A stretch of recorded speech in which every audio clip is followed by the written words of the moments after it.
শাহজাদপুর প্রাণকেন্দ্রে রবীন্দ্রনাথ বিশ্ববিদ্যালয়ের ছাত্র ও ছাত্রীরা মেইন রোডে দাঁড়িয়ে বসে তারা আন্দোলন করছে। বড় বড় যানবাহন, ট্রাক যেতে পারছে না। রাস্তার মধ্যে দিয়ে এত ট্রাক জড়ো হয়েছে যে রাস্তা অনেক জ্যাম হয়ে গেছে।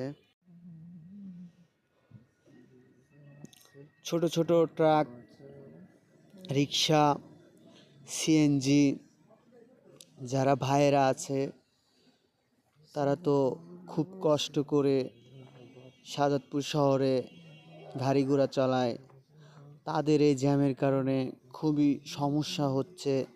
ঠিক মতো তারা গাড়ি চালাতে পারছে না, টাকা ইনকাম করতে পারছে না।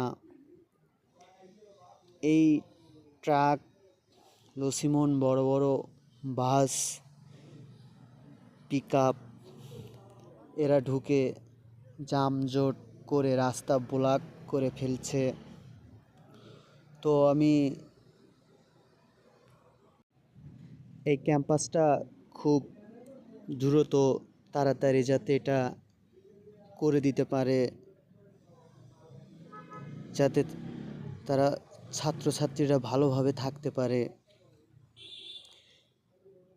এরকমভাবে চলতে থাকলে শাহজাদপুরে শহরে অনেক ক্ষতি হয়ে যাবে। অনেক লোকজন দাঁড়িয়ে